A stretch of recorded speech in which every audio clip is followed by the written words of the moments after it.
Selamat malam para netizen dimanapun kita berada, salam inspirasi bagi kita semua.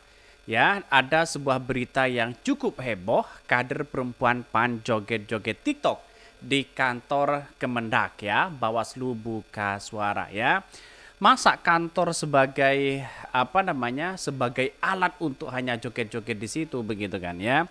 Menurut saya pribadi, marwah sebagai seorang partai, begitu kan ya, maaf ya, marwah sebagai partai di situ begitu. Seharusnya kan ada mekanisme tertentu begitu kan. Apakah layak ya? Ini kan sebenarnya kantor Kemendak begitu kan ya.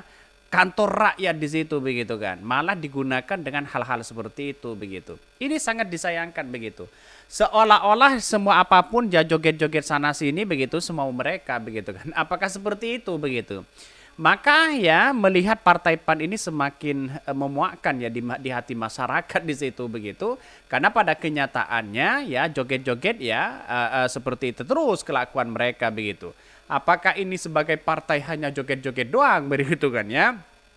Bahkan di hati masyarakat apakah masih berkenan hal-hal seperti itu? Maka kami melihat dengan hal seperti itu tidak pantas dan tidak wajar mereka melakukan hal seperti itu. Apalagi di kantor-kantor ya rakyat di situ, di kantor Kemendak di situ begitu. Ini heboh kader perempuan PAN joget-joget di TikTok kantor Kemenak ya, Bawaslu buka suara. Jelas mereka. Buat apa ya ada badan pengawas kalau nggak bisa ngawasin posisi Anda di mata masyarakat bukan humas. Kasih kembalikan uang kami kalau tidak bisa menjadi pengawas yang baik. Bikin buncit perut saja uang kami bayarkan membayar gaji kalian untuk dimakan anak istri kalian. Saya sumpahi semoga kena stroke atau penyakit jantung. Kami tidak ikhlas ya mengkaji kalian kerjanya suka-suka seperti itu. Wow, sampai segitunya para netizen begitu kan ya. Saya menganggap begini, bolehlah joget-joget dimanapun, tapi ini kan kantor resmi di situ begitu kan. Seolah-olah ada sesuatu yang memanfaatkan di situ begitu. Masa partai PAN hanya joget-joget sana sini begitu, gemoy terus begitu kelakuan begitu kan. Bukan sumbangsi apa yang harus kita berikan kepada rakyat, kepada bangsa dan negara kita begitu kan. Kalau hanya joget-joget di situ begitu, kenapa tidak ngundang TikTok aja sebagai rekrutmen dari partai PAN begitu kan ya. Kan banyak sekali di situ begitu. Artinya saya kira ada kesalahan fatal begitu. Bahkan Bawaslu ini bagaimana begitu mengawasi hal seperti itu begitu kan. Apakah ini bagian dari trik ya strategi ya untuk bisa memenangkan Partai PAN atau bagaimana begitu. Jangan-jangan Partai PAN bisa tidak lolos begitu kan. Ya kalau kelakuannya hanya joget-joget seperti itu mana mungkin simpati masyarakat di situ begitu. Pada hakikatnya nanti masyarakat akan menilai apakah kontribusi PAN ini benar-benar di masyarakat. Kita tentu melihat dengan itu begitu sangat tidak elok lah begitu kan ya. Heboh kader perempuan PAN joget-joget di TikTok di kantor Kemendak ya, Bawaslu buka suara. Badan Pengawas Pemilu Bawaslu RI angkat bicara ya terkait partai ya PAN ya yang melakukan kegiatan kampanye yakni berjoget bernyanyi di Kementerian Perdagangan Kemendak RI begitu. Bagaimana tidak rugi kalau hal-hal seperti itu begitu dilakukan begitu kan. Justru dia memperburuk citra sebagai seorang PAN di situ begitu. Kalau jogetnya coba lihat saja strateginya ya rekrut artis dimasuk di situ joget-joget sana sini begitu. Pada kenyataannya apa sih dampak kepada masyarakat, dampak positif begitu. Kenapa tidak turun ke bawah saja ya, terus kemudian keliling apa keluhan masyarakat dan sebagainya. Kalau hanya joget-joget seperti itu gimana begitu. Bisa saja nanti di parlemen begitu tidak lolos mereka ya. Masyarakat hari ini kan cerdas begitu kan ya, melihat dengan situasi politik yang kemudian mana yang hanya joget-joget dan mana yang tidak begitu. Konten video berisi sejumlah kader perempuan Partai PAN yang tengah berjoget itu tvnews.com temui dalam unggahan akun media X ya.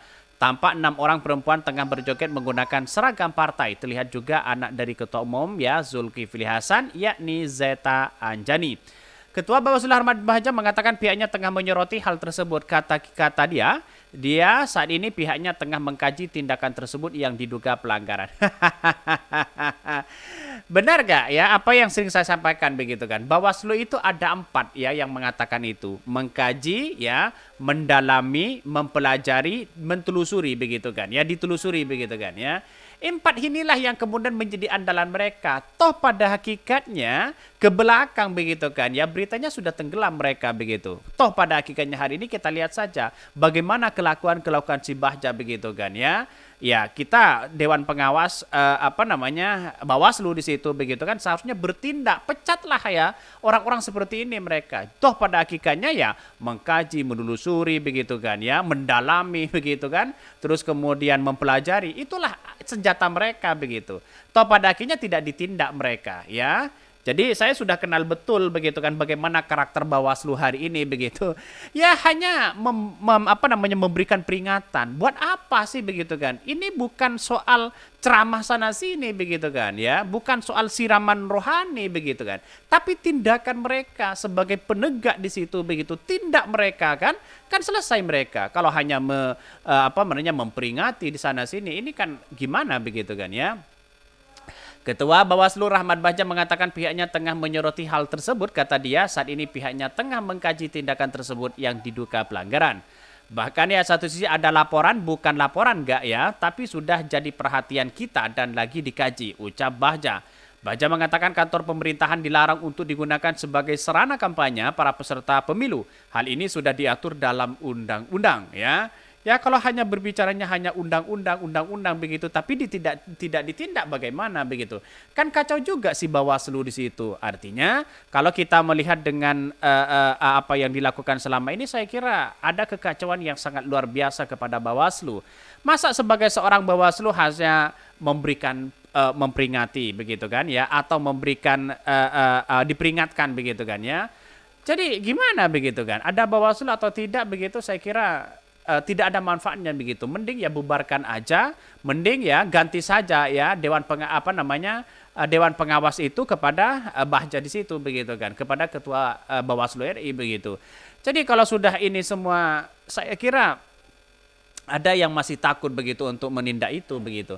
Bahja menekankan bahwa aturan terkait kegiatan yang boleh atau tidak boleh ya telah Bawaslu sosialisasikan sejak awal kepada para peserta pemilu. Ini bukan sosial, bukan siraman rohani begitu ya harus kita berikan pesan-pesan ini, tapi ditindak di situ begitu. Ya, fungsi Bawaslu itu ditindak begitu kan, bukan memberikan peringatan di situ begitu. Bahkan yang menurut Bahja jika ingin beralasan dia sedang mengambil cuti kerja, hal itu tidak masuk akal. Sebab yang cuti adalah pelakunya alias menterinya begitu. Sudah jelas-jelas seperti ini kok begini gimana begitu kan. Ini kan aneh mereka begitu. Jadi saya kira harus ada penegak ya yang kemudian bisa mengatur ini dengan seadil-adilnya mereka begitu kan ya. Masa ya kantor pemerintahan dijadikan seperti ini begitu sebagai alat lah bagi mereka begitu. Mentang-mentang ya karena berkoalisi dengan Pak Jokowi aman. Jangan sewenang-wenang seperti itu begitu. Saya kira orang-orang seperti inilah begitu, partai-partai seperti inilah tidak layak ya untuk kita pilih begitu kan. Saya juga dulu kagum banget sama PAN, tapi pada kenyataannya sekarang gimana begitu kan? Kita lihat saja apakah di parlemen akan lolos begitu. Kalau toh pada akhirnya joget-joget sana sini begitu kan, ganti saja partainya di situ begitu. Sayang seribu sayang dengan hal-hal seperti itu ya. Banyak komentar-komentar netizen yang mengatakan wah ini gimana begitu kan.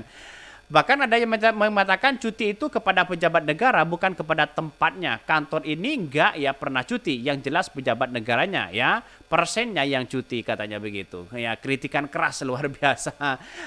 Ya fungsi dari PAN ya hanya joget-joget doang mereka. Kontribusi kepada masyarakat ya nol mereka begitu kan. Oke, mungkin itu yang kami sampaikan ya. Tonton terus channel Hodari Podcast Rakyat ini karena ada berita-berita menarik dan viral setiap harinya. Salam para netizen, salam inspirasi bagi kita semua. Jangan lupa di subscribe channel YouTube Hodari Podcast Rakyat ini.